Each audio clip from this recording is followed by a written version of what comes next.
आपण शुणुचंती व्यासवाणी। जनगण मन अधिनायक जय हे भारत भाग्य विधाता। पंजाब सिंधु गुजरात मराठा द्राविड उत्कल बंगा। विंध्य हिमाचल यमुना गंगा उच्छल जलधि तरंगा। तव शुभ नामे जागे तव शुभ आशीष मागे। गाए तव जय गाथा जनगण मंगलदायक जय हे भारत भाग्य विधाता। जय हे जय हे जय हे जय जय जय जय हे। या कुन्देन्दु तुषार हार धवला। या शुभ्रवस्त्रामृता।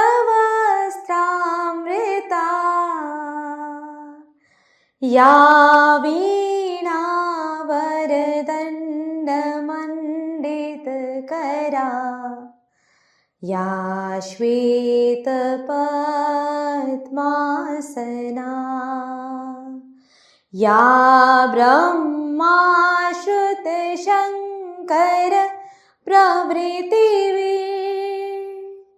देवै सदा वन्दिता। सा मां पातु सरस्वती भगवती। निशेष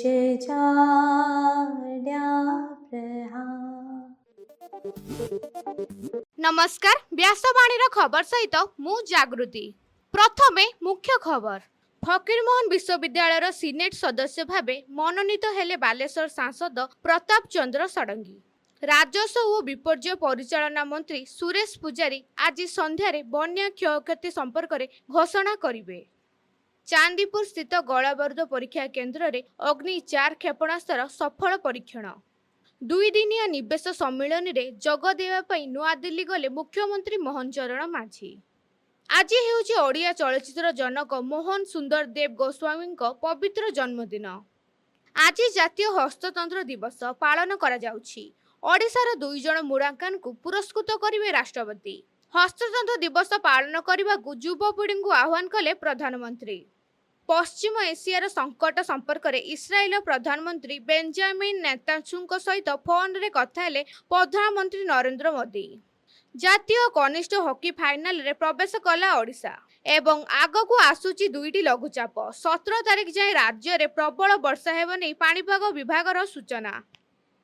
एबे संपूर्ण खबर।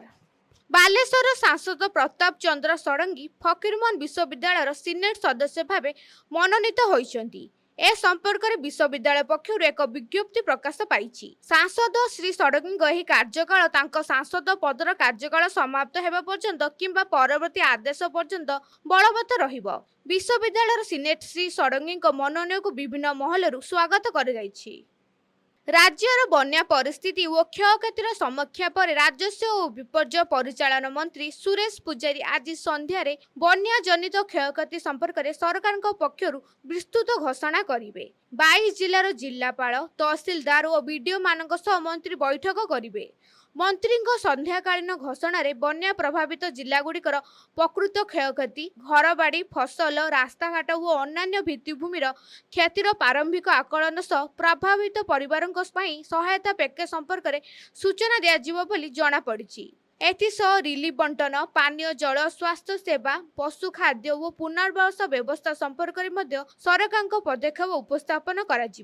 इतिमध्य 22टी जिला को मोट 110 कोटी आर्थिक सहायता राशि दिया जाइछि। बन्या प्रभावित लोकों को समस्त प्रकार सहयोग जगाइबा राज्य सरकार प्रतिबद्ध थिबा बेले प्रशासन को सतर्क और सजग रहिबाकू निर्देश दिया जाइछि। चांदीपुर स्थित प्रतिरक्षा गवेषणा और विकास संस्था डीआरडीओ पक्षर गुरुवार संध्या 6:15 मध्य दूरगामी क्षेपणास्त्र अग्नि 4 सफल परीक्षा कर जाइछि। ଧାମରା ନିକଟସ୍ଥ ଅବଦୁଲ କାଲାମ ଦ୍ୱୀପରୁ ଡିଆରଡିଓ ଏବଂ ଷ୍ଟ୍ରାଟେଜିକ୍ ଫର୍ମାସ କମାଣ୍ଡର ମିଳିତ ଉଦ୍ୟମରେ ଏହି ଉତ୍କ୍ଷେପଣ ହୋଇଥିଲା। ସମ୍ପୂର୍ଣ୍ଣ ସ୍ୱଦେଶୀ ଜ୍ଞାନ କୌଶଳରେ ନିର୍ମିତ 17 ଟନ୍ ଓଜନ ଓ 20 ମିଟର ଲମ୍ବର ଏହି କ୍ଷେପଣାସ୍ତ୍ର 1000 କେଜି ଆଣବିକ ଓ ପ୍ରାରମ୍ଭିକ ଯୁଦ୍ଧାସ୍ତ୍ର ବହନ କରିପାରିବ। ଏହା ସେକେଣ୍ଡ ପ୍ରତି 2.5 କିମି ବେଗରେ ଗତି କରି ମାତ୍ର 27 ମିନିଟରେ 4000 କିମି ଦୂରତା ଅତିକ୍ରମ କରି ନିଜ ଟାର୍ଗେଟରେ ପହଞ୍ଚିବ। ଆଗାମୀ ଦିନରେ ଏହାର ଲକ୍ଷ୍ୟଭେଦ ଦୂରତା ଓ କ୍ଷମତା ଆହୁରି ବୃଦ୍ଧି କରାଯିବ ବୋଲି ଡିଆରଡିଓ ଓ ଅଧିକାରୀମାନେ ସୂଚନା ଦେଇଛନ୍ତି। ଆଜିଠାରୁ ନୂଆଦିଲ୍ଲୀଠାରେ 3 ଦିନିଆ ଓଡ଼ିଶା ଖାଦ୍ୟ ପ୍ରକ୍ରିୟାକରଣ 2026 କାର୍ଯ୍ୟକ୍ରମ ଆରମ୍ଭ ହେଉଛି। ଏଥିରେ ଯୋଗ ଦେବା ପାଇଁ ମୁଖ୍ୟମନ୍ତ୍ରୀ ମୋହନ ଚରଣ ମାଝୀ ନୂଆଦିଲ୍ଲୀ ଯାଇଛନ୍ତି। ଏହି ଅବସରରେ ମୁଖ୍ୟମନ୍ତ୍ରୀ ଶ୍ରୀ ମାଝୀ ବିଭିନ୍ନ କେନ୍ଦ୍ରୀୟ ମନ୍ତ୍ରୀ ଏବଂ ଉପଦେଷ୍ଟା ଅଧିକାରୀଙ୍କ ସହ ସାକ୍ଷାତର ଆଲୋଚନା କରିବେ।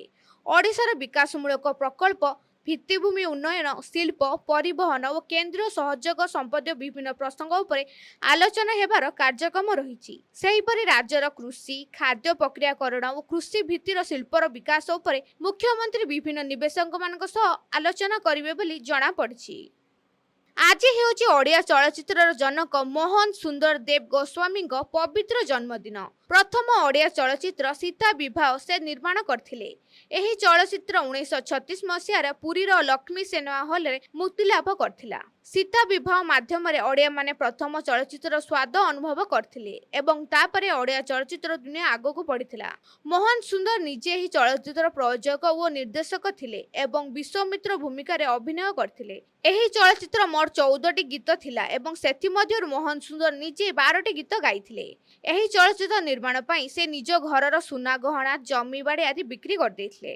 ମୋହନ ସୁନ୍ଦର ଏକଧାରରେ ଜଣେ ଗୀତିକାର, ଅଭିନେତା, ବାଦ୍ୟଯନ୍ତ୍ର ଶିଳ୍ପୀ ଏବଂ କଣ୍ଠଶିଳ୍ପୀ ଥିଲେ। ଏହି ଜଗଜନ୍ମ କଳାକାର 1892 ମସିହା ଅଗଷ୍ଟ ମାସ 7 ତାରିଖ ଅର୍ଥାତ୍ ଆଜିର ଦିନରେ ସେ ପୁରୀରେ ଜନ୍ମଗ୍ରହଣ କରିଥିଲେ। ଆଜି ସାରା ଦେଶରେ ଜାତୀୟ ହସ୍ତତନ୍ତ ଦିବସ ପାଳନ କରାଯାଉଛି। ଆମ ଦେଶରେ ଥିବା ବୟନଶିଳ୍ପ ଏବଂ ବୁଣାକାରମାନଙ୍କୁ ଉତ୍ସାହିତ କରିବା ହେଉଛି ଏହି ଦିବସ ପାଳନର ମୁଖ୍ୟ ଉଦ୍ଦେଶ୍ୟ। 2015 ମସିହା ଅଗଷ୍ଟ 7 ତାରିଖରେ ପ୍ରଧାନମନ୍ତ୍ରୀ ନରେନ୍ଦ୍ର ମୋଦିଙ୍କ ଦ୍ୱାରା ପ୍ରଥମ ଜାତୀୟ ହସ୍ତତନ୍ତ ଦିବସ ପାଳନ ଆରମ୍ଭ ହୋଇଥିଲା। ଗ୍ରାମୀଣ ଅର୍ଥନୀତିକୁ ମଜବୁତ କରାଇବା ସହିତ ସାରା ଦେଶରେ ସ୍ୱଦେଶୀ ବସ୍ତ୍ରର ଆଦର ଏବଂ ବ୍ୟବହାର ବୃଦ୍ଧି କରିବା ଥିଲା ପ୍ରଧାନମନ୍ତ୍ରୀ ନରେନ୍ଦ୍ର ମୋଦିଙ୍କ ମୁଖ୍ୟ ଲକ୍ଷ୍ୟ। ଭାରତୀୟ ମୁକ୍ତି ସଂଗ୍ରାମ ଇତିହାସରେ ଅଗଷ୍ଟ 7 ତାରିଖରେ ଏହି ମହତ୍ୱପୂର୍ଣ୍ଣ ଦିନ ହୋଇଥିବାରୁ ପ୍ରଧାନମନ୍ତ୍ରୀ ମୋଦି ଏହି ଦିନକୁ ହସ୍ତତନ୍ତ ଦିବସ ଭାବେ ଘୋଷଣା କରିଥିଲେ। 1905 ମସିହା ବ୍ରିଟିଶ ସରକାରଙ୍କ ଦ୍ୱାରା ବଙ୍ଗ ବିଭାଜନ ହୋଇଥିଲା। ଏହାକୁ ଭାରତୀୟମାନେ ତୀବ୍ର ବିରୋଧ କରିଥିଲେ ଏବଂ ସେହି ବର୍ଷ ଅଗଷ୍ଟ 7 ତାରିଖ ଦିନ କୋଲକାତା ଟାଉନ ହଲ୍ ଠାରେ ଦେଶ ପକ୍ଷରୁ ପ୍ରଥମ ସ୍ୱଦେଶୀ ଆନ୍ଦୋଳନର ଡାକରା ଦିଆଯାଇଥିଲା। ଆଜିର ଦିନଟି ସେହି ଦିନର ସ୍ୱଦେଶୀ ଆନ୍ଦୋଳନକୁ ମନେ ପକାଇ ଦିଏ ଏବଂ ସାରା ଦେଶରେ ହାତବୁଣା ଲୁଗା ପିନ୍ଧିବା ଲାଗି ସମସ୍ତଙ୍କୁ ଉତ୍ସାହିତ କରେ। ଆମ ରାଜ୍ୟର କଟକ, ସମ୍ବଲପୁର, ବରଗଡ଼, ସୋନପୁର, ବୌଦ୍ଧ, ଖୋର୍ଦ୍ଧା, ନୟାଗଡ଼ ଏବଂ ଗଞ୍ଜାମ ଜିଲ୍ଲାରେ ଅନେକ ବୁଣାକାର ପରିବାର ଅଛନ୍ତି ଏବଂ ନିୟମିତ ହାତରେ ଲୁଗା ବୁଣୁଛନ୍ତି। ଜାତୀୟ ଓ ଆନ୍ତର୍ଜାତିକ ସ୍ତରରେ ମାଣିଆବନ୍ଧ, ଖଣ୍ଡୁଆପାଟ ଏବଂ ସମ୍ବଲପୁରୀ ଶାଢ଼ୀର ଖୁବ୍ ଆଦର ଏବଂ ଚାହିଦା ରହିଛି।